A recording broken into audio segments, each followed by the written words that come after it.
Assalamualaikum warahmatullahi wabarakatuh. Salam sejahtera, selamat malam, salam Malaysia Madani. Bismillahirrahmanirrahim. Alhamdulillahi rabbil alamin. Wassalatu wassalamu ala asrafil anbiya'i wal mursalin wa ala alihi wa ashabihi rasulillahi ajma'in. Terima kasih saudara pengerusi majlis yang berusaha, Datuk Ramandalan Ahli Majlis Tertinggi UMNO, merangkap Ketua Bahagian Tuaran Datuk Junaidi daripada Sabah, dan Tan Sri Irwan Syarigar, saudara calon kita, saudara Nur Azli Said, calon kita insya-Allah, yang kita akan nobatkan sebagai adun dengkil dalam penggal kali ini.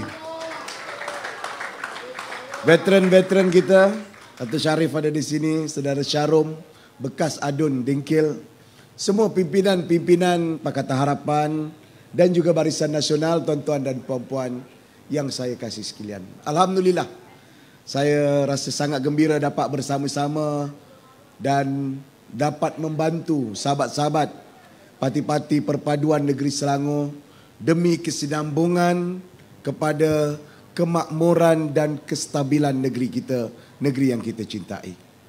Saudara dan tuan-tuan sekalian, selepas pilihan raya umum yang ke-15, berlaku situasi baru yang tidak pernah berlaku dalam negara kita. Tidak ada pihak yang benar-benar mempunyai cukup majoriti untuk membentuk kerajaan pusat. Namun begitu, di sebalik krisis, di sebalik ketidaktentuan, di sebalik musibah, biasanya ada hikmah di belakangnya. Hari ini tertubuh sebuah kerajaan yang dinamakan sebagai Kerajaan Perpaduan. Sebuah ilham yang telah dikemukakan oleh Kebawahduli Yang Maha Mulia Tuan Agong setelah berlaku ketidaktentuan dalam tempoh 4-5 hari.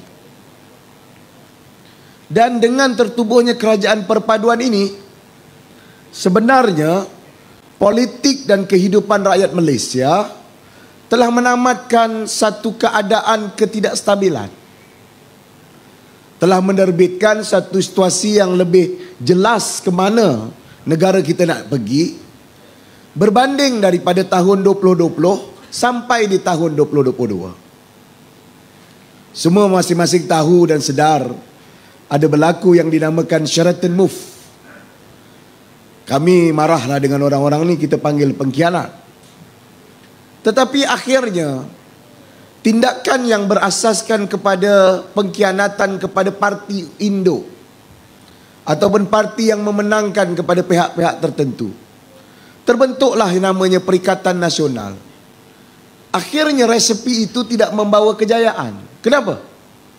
Sebab pembentukan kerajaan campuran Perikatan Nasional dan Barisan Nasional disebabkan bukan pada dasar-dasar yang jelas ataupun tidak diasaskan dengan perjanjian yang nyata, hatta tidak mempunyai garis yang ingin melihat Malaysia pada masa depan. Yang ada pada ketika itu mungkin nak selamatkan keadaan, mungkin ada keinginan nak jadi Perdana Menteri, ataupun ada seorang nak jadi menteri yang kanan atau yang kiri. Tetapi akhirnya dia tidak menjadi satu perhubungan yang intek, yang rapat. Dan akhirnya berlaku pilihan raya Sabah. Parti-parti di pusat bersama-sama, tapi di Sabah bertemu sama sendiri. Di Melaka, di Johor, sampai pilihan raya umum, kerajaan pusat yang 33 bulan itu, akhirnya parti-partinya bertembung sesama sendiri, berebut sesama sendiri. Ada pula usaha tikam menikam, ada pula usaha mencuri wakil-wakil rakyat. Saudara, sebab itulah perpaduan datang dengan satu garis yang lebih ikhlas, saya percaya. Malahan saya beberapa hari ini saya sebutkan bahawa gabungan perpaduan ini mengingatkan saya bagaimana Tun Razak membentuk Barisan Nasional. Selepas krisis 13 Mei yang tidak mahu kita ingat, yang tidak mahu kita harapkan berulang. Muncul gagasan menghimpunkan pelbagai parti dan pelbagai kelompok membentuk Barisan Nasional. On the peak of Barisan Nasional dulu ada 14 parti keseluruhannya di dalam parti. Dan hari ini gabungan perpaduan yang digabungkan berasaskan beberapa kelompok pemufakatan.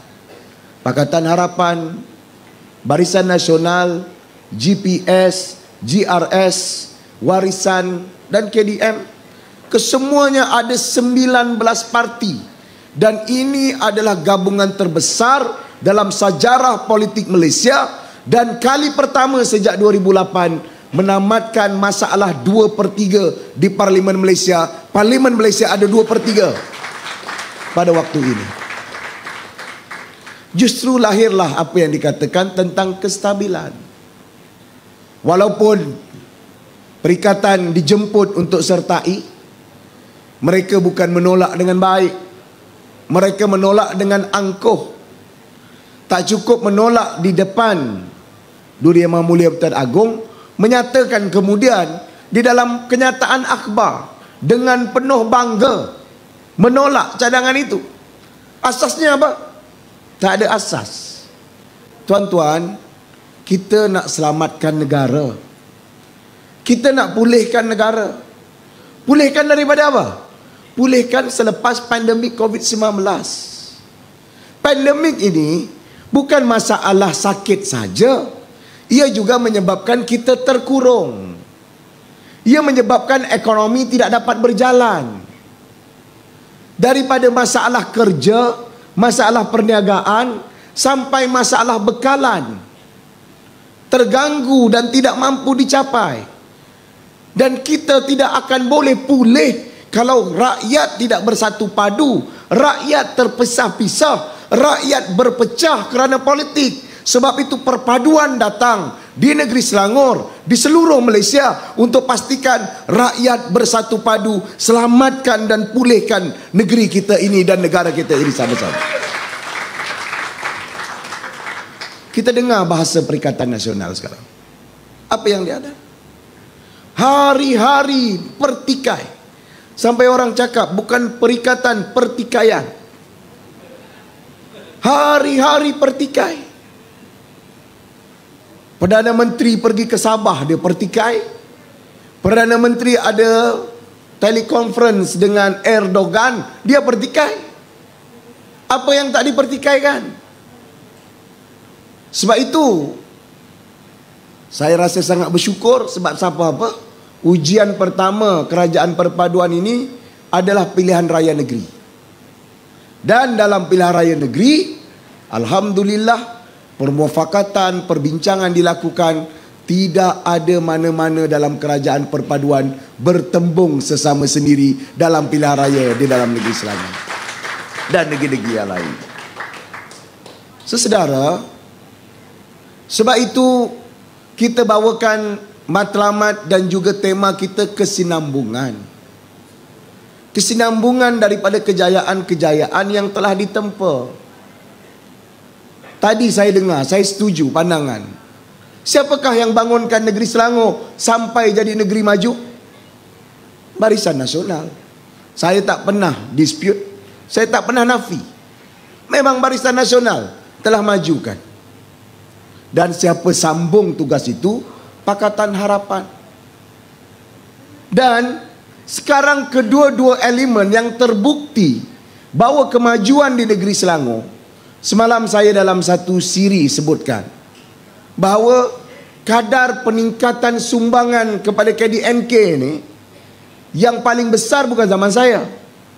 Zaman 15 tahun Pakatan Harapan, yang paling tinggi tahun 2022, tahun lepas, 0.7% increase. Daripada 24.8 kepada 25.5. Tetapi yang meningkat sampai 1 hingga 1.1% zaman bila? Zaman Dr. Khair Toyo menjadi Menteri Besar daripada Barisan Nasional. Sebab itu tradisi kemajuan, pembangunan, mengisi kemerdekaan disambung dan dicanai bersama-sama dengan idea-idea baru dalam Pakatan Harapan, seperti saya bentangkan rancangan Selangor pertama pada tahun lepas, ini akan menjadi satu gabungan yang paling mantap, paling kukuh untuk bawa negeri Selangor di masa depan yang lebih baik. Dan saya percaya di masa depan, kalau kita dapat dalam masa tak berapa lama, 1 tahun, 2 tahun lagi ke depan, kita kukuhkan hubungan, bukan hasrat untuk pertahan kerajaan persekutuan. Sebaliknya mempunyai elemen-elemen organisasi yang lebih kuat, gabungan perpaduan ini akan mampu bertahan, bukan satu penggal, bukan 2 penggal. Dia akan bertahan bagaimana Barisan Nasional 50, 60 tahun majukan negeri, majukan negara dan takbir negara kita untuk 50 tahun lagi ke hadapan. Saudara-saudari, tuan-tuan yang saya kasih sekalian, realiti inilah yang sangat ditakuti oleh pembangkang di negeri Selangor, oleh Perikatan Nasional. Sebab itu mereka nak jadikan pilihan raya negeri ini sebagai platform. Untuk apa? Untuk goyahkan kerajaan persekutuan. Lihat serangan-serangan yang diberikan sepanjang pilihan raya. Baru 2-3 hari inilah dia nampak nak attack negeri Selangor. Itu pun benda-benda yang telah bertahun-tahun kita ulang dan kita jawab. Tadi ditanya pasal Bukit Lagung, saya dah jawab banyak kali. Di televisyen dah jawab, di media dah jawab, dah ulang kali nak jawab. Tapi dia ulang kitar semula. Kalau isu pun isu kitar semula, pemimpin dia pemimpin kitar semula, ini bukan bawa Selangor baru, ini bawa Selangor ke belakang. Ini bawa Selangor makin mundur. Ini yang akan rosakkan negeri kita, yang akan hancurkan di dalam negara kita. Orang ini siapapun latar belakangnya, jangan bagi bertapak negeri Selangor, jangan bagi menang di dengkel. Undi saudara Azli dalam pilihan raya akan datang.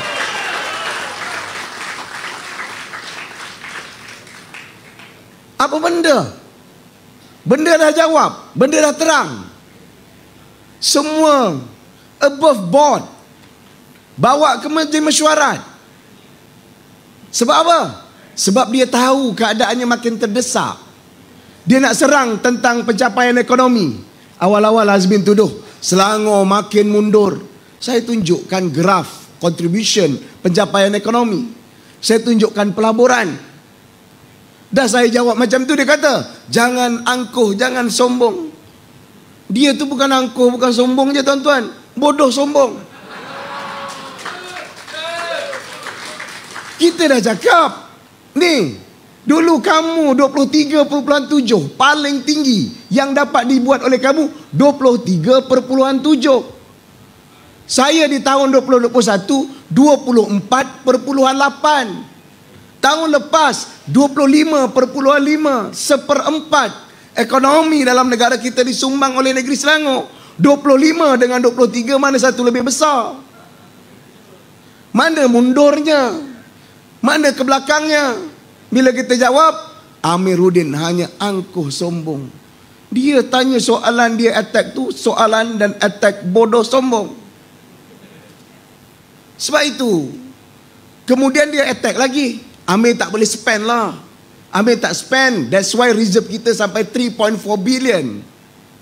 Saya ambil alih 2.1 billion. Alhamdulillah sekarang stabil 3.2, 3.4 billion. Kalau ukur zaman daripada arwah Tan Sri Khalid sampai saya, ini adalah reserve yang paling besar kita dapat kumpulkan. Adakah saya tak belanja? Saya tunjukkan. 4 tahun Azmin jadi menteri besar. Programnya apa? IPR, Inisiatif Peduli Rakyat. Dalam program IPR ada berapa? 36-37 program. Berapa banyak dia spend? Saya hitung, saya kira, saya campur 1.3, 1.4 bilion. 4 tahun lebih selepas dia ambil alih daripada Khalid Ibrahim. Alhamdulillah kita 5 tahun. Saya taklah mengaku paling banyak, paling suka jadi bagi orang, bantu orang, macam dia promote selalu. Rupa-rupanya 5 tahun bawah Pakatan Harapan, Azmin dah tak ada. Kita spend berapa? 2,3, 1 bilion lebih daripada apa yang dia belanjakan. Hingga kan kita boleh buat program. Saya jamin bahawa program-program kita adalah untuk kemampanan, sustainability. Yalah, bagi air free, boleh. Tetapi industri air berat, kosnya tinggi. Kita kena ganti pipe, kita kena buat loji rawatan baru. Terus bagi free boleh tak? Boleh. Tapi bukan sekarang. Bila bolehnya? 2029, 2030. Kenapa? Sebab 2029, 30, kalau semuanya berjalan lancar, syarikat air Selangor akan ada margin 200 over millions. With that 200 over million adalah kos kita tahunan untuk membiayai air percuma. Tapi pipe dapat ganti. Azmin mula ganti pipe 2016. Saya kira ni ada juga PAS ni suka attack. Amil lambat tukar pipe. Saya bagi butuh. Eskop ni pukul berapa ni? Kalau nanti lepas waktu. Eskop PAS jaga infrastruktur. Sepatutnya tak ganti pipe. Mula ganti pipe tahun berapa? 2016, 2015. 2016 ganti pipe. Sampai 2018, berapa panjang kilometer masih Eskop PAS, masih Azmin jadi menteri besar? 200 kilometer lebih. Kosnya berapa? 300 juta. Saya sambung terus program tu, tak ada kurang, tambah sikit. 5 tahun Pakatan Harapan sekarang, kita ganti 600 kilometer pipe, spend 700 juta ringgit Malaysia. Kebajikan tinggi, infrastruktur tinggi, loji rawatan kita bina. Dia bina labuhan dagang. Labuhan dagang mungkin belanja 100-200 juta. Kita buat rasau, baru nak buat sebab ada sikit masalah COVID. Maksudnya apa tuan-tuan? Maksudnya kalau hujah apa pun dia nak buat dah tak boleh. Jadi bila dah tak boleh, dia akan main sentimen. Gunakan isu kaum, gunakan isu agama. Itu yang jadi musuh Allah belaka ni semua ni. Kena tegur, menggigil, tarik balik. Tapi di bawah masih mengulang. Di bawah masih lagi mengungkit-ungkit, mengulang benda yang tak sepatutnya. Jangan undi Pakatan Harapan, jangan undi BN. Sebab ada parti DAP, ada MCA. Anak-anak kita pakai skirt belaka nanti semua. Itulah hayat masa pilihan raya lepas. Jadi sesedara dan tuan-tuan, bila dah tak mampu nak ulas, dah tak ada orang nak layan, dia terpaksalah panggil hero baru. Sebab hero-hero lama tempatan dah tak ada, dia panggil Sanusi. Sebab rasa Sanusi boleh tarik orang. Gedebe, Kelolo, semua dia lah. Dah panggil Sanusi, terlanggar wire, orang kata. Terlebih batas. Itu pun tak pernah nak maaf lagi. Sampai ke hari ni, sampai malam ni, tak ada pernyataan tegas daripada pimpinan Perikatan Nasional di negeri Selangor tentang pendirian mereka, sikap kurang ajar dan biadab Sanusi yang menyentuh institusi yang sangat istimewa, iaitu institusi royalty yang menjadi penaung kepada kerajaan kita, yang tak boleh disentuh apapun siapapun dalam perlembagaan kita. Tak ada. Sebab apa? Sebab yang buat orang dia. Cuba yang buat Dato' Rahman. Nah, hari-hari solat hajat nanti. Cuba yang terlepas perkataan itu saya. Hari-hari demonstrasi. Orang-orang ini adalah orang yang tidak ikhlas. Menang atas parti UMNO, menang atas parti Perikatan, Pakatan, menang atas nama keadilan. Tapi kerana tak puas hati, nampak ada peluang, nampak boleh kitai, nampak boleh ketis orang, lompat, berkumpul. Akhirnya apa? Akhirnya jelas. Kerana tidak ada keikhlasan inilah, akhirnya 18 bulan jatuh. Sekarang tuan-tuan, sekarang hari-hari ini, kalau nak kata hipokrit lah, saya tak nak cakap munafik. Hipokrit tak hipokrit. Sewaktu Perikatan Nasional jadi pemerintah pentadbir, Menteri Mahyudin jadi Perdana Menteri, tak pernah fikir pun bagi peruntukan kepada wakil rakyat pembangkang. Tak ada. Ia hanya dibuat oleh Datuk Seri Ismail daripada Barisan Nasional bagi peruntukan yang adil. Bila Tan Sri Mahyudin nak offer benda tu? Masa dah jelas UMNO tarik balik sokongan kerana dia biadab dengan Agong. Masa tu baru nak tawar. Ini tunjuk apa? Otak dia tu, dia ingat orang boleh dibeli dengan wang, duit boleh membeli dengan sebagainya. Sebab itu dulu dia nasihat saya, Amir, kamu beli Wakil-Wakil Rakyat Pakatan Harapan, pastikan Pakatan Harapan bentuk dan sokong kerajaan baru, jatuhkan kerajaan. Alhamdulillah, saya tak dengar pandangan dia. Saya rujuk kawan-kawan saya, kita kena kekalkan mandat rakyat dalam pilihan raya 2018. BN pembangkang-pembangkanglah, kita bincang elok-elok. Alhamdulillah, kerana keyakinan itulah saya dapat kekalkan stabiliti dan juga keadaan. Sebab itu banjir, Bukit Canggang ni kawasan banjir, saya turun sendiri di sini. Alhamdulillah, ini bukan laporan saya, bukan badan-badan luar yang saya lantik, tapi Department of Statistik, Jabatan Statistik Negara. Kajiannya di Selangor, sebulan atau kurang sebulan selepas bencana banjir besar tahun 2021, rakyat Selangor dalam tempoh 3 minggu comeback, survive, rise balik, bangkit balik hidupnya untuk hidup kerana kerajaan stabil, bantu bagi sokongan, bersihkan rumah dan kembalikan kehidupan rakyat. Bukannya kelang kabut ke sini ke sana, dah duduk bilik, duduk rumah, tak pasti PKP, tak ada PKP, macam dilaksanakan oleh kerajaan persekutuan pada ketika itu. Jadi sahabat-sahabat, tuan-tuan dan puan-puan sekalian, kita ada rencana. Kita bukan hanya menggadai dan menjual janji dan mimpi. Rancangan Selangor pertama, melihat selatan Selangor ni sebagai kawasan yang paling berharga. Kita ada projek namanya IDRIS, Integrated Development Region at South Selangor. Apa dalam IDRIS ni?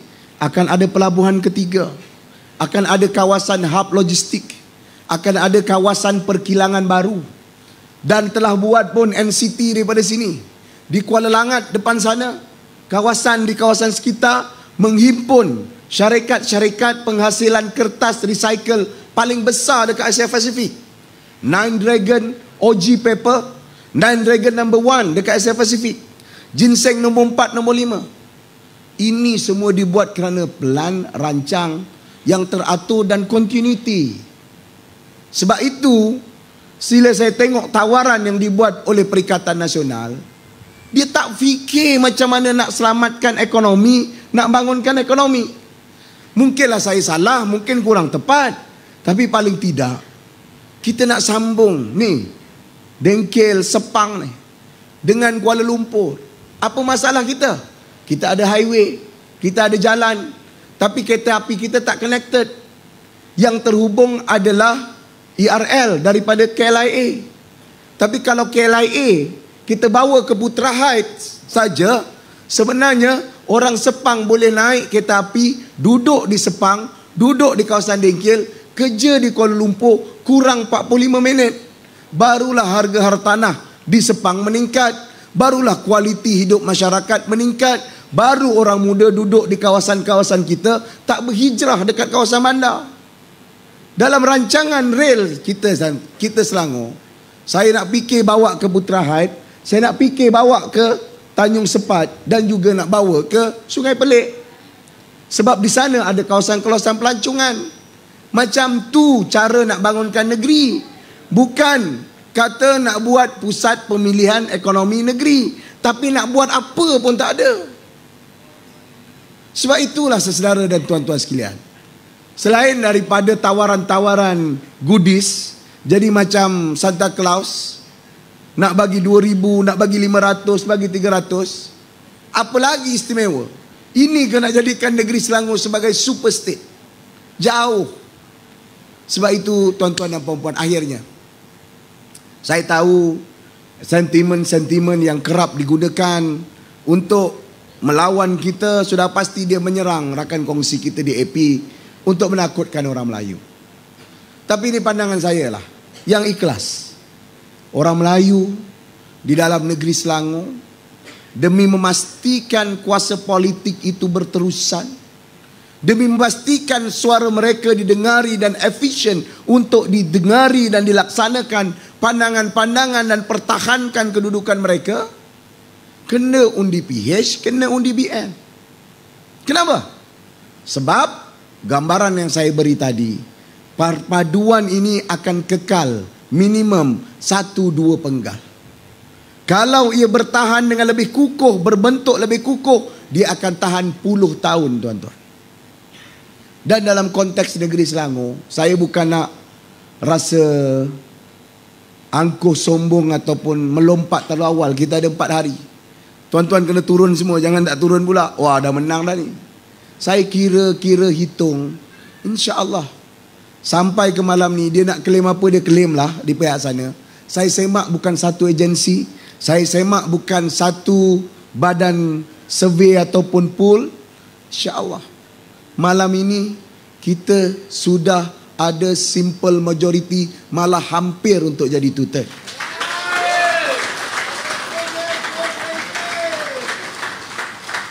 Jadi kalau orang Melayu rasa amarahnya dibangkitkan dengan sentimen yang tak betul, dengan permainan politik yang menjarakkan kita antara kaum dan agama, malahan sama Melayu sebab kita ni dianggap musuh Allah, kamu akan tetap jadi pembangkang dan suara itu tidak akan membantu nasib orang Melayu pun. Orang Melayu nak terus bela sekarang bersama dengan Pakatan Harapan kembali dalam UMNO dan Barisan Nasional untuk kukuhkan agenda kita dan perjuangan kita bersama-sama demi kejayaan negeri dan bangsa kita sama-sama.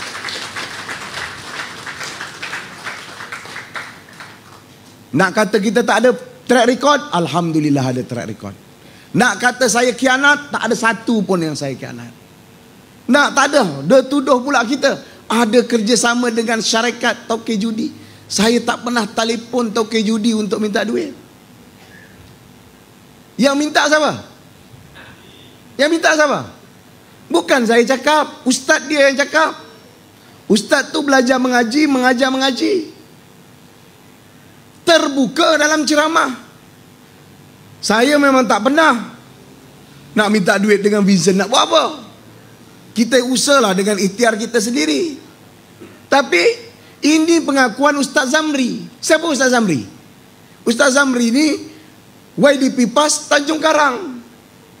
Dia sekarang calon untuk Don Sungai Burong. Dengar ucapan dia, dia cakap apa? Hadi ini jarang telefon orang. Dia telefon dengan Vincent. Dia telefon dengan Vincent, minta derma pilihan raya. Halal terus duit Vincent Tan. Saya tak cakap, ustaz dia yang cakap. Tak tahulah kalau ustaz tu menipu. Takkanlah ustaz tu menipu. Sebab apa dia nak bangkit sekarang sedang saya? Sebab dia tahu benda tu dah sampai ke akar umbi. Sampai di bawah. Saya dah terang prosesnya, tak ada apa-apa penyelewengan, skandal. Skandal apa dia? Yang serang ni pun Cikgu Bat. Dulu masa dia tak suka Azmin, semua Azmin salah. 3 alam ada rasuah, buat pintu gerbang ada rasuah. Sekarang jumpa Azmin, bukan jilat tangan, jilat ibu jari dia sekali. Jadi tuan-tuan, cukuplah. Kita nak bangun negeri, kita nak pulih negeri, kita nak terus maju ke depan. Bertahun-tahun sudah kita tidak selesai kerana pertengkaran, perbalahan, huru-hara politik oleh orang-orang yang kerja dia ingin jatuhkan kerajaan, tunjuk dia paling power buat maneuvering politik. Orang dah jemu, orang dah muak, orang dah letih dengan setiap hari fikir siapa nak jadi Perdana Menteri. Kenapa Perdana Menteri ada cukup number tak? Besok tukar menteri lagi. Kita nak stabil, alhamdulillah. Kita tak perfect, tapi kita dalam rangka yang betul. Justru saya rayu banyak-banyak. Kalau tuan-tuan mengundi di Dengkel, calon kita Azli.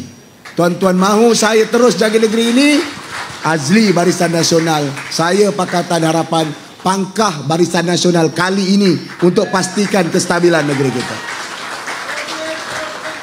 Tuan-tuan ada saudara mara seluruh Selangor, daripada Sabak ke Tanjung Sepat ke Sungai Pelik, mana parti gabungan Pakatan Harapan Barisan Nasional, pilihlah sama ada biru Barisan Nasional ataupun merah Pakatan Harapan. Insya-Allah inilah gabungan perpaduan, kesinambungan, kestabilan dan kemakmuran negeri kita. Ada 4 hari berbaki. Kalau ada lagi datang pada mereka, datang. Nanti saya tahu peluang terakhir mereka, bom-bom terakhir mereka, sudah pasti mereka nak tawas 100, 200, 300. Kalau dia minta 300 tuan-tuan, minta terus 1,500. Minta. Kalau dia bagi tuan-tuan, ambil. Lepas ambil, simpan sikit, bagi sikit Azli. Dia nak perlukan duit kenderaan bawa tuan-tuan pergi mengundi. Boleh?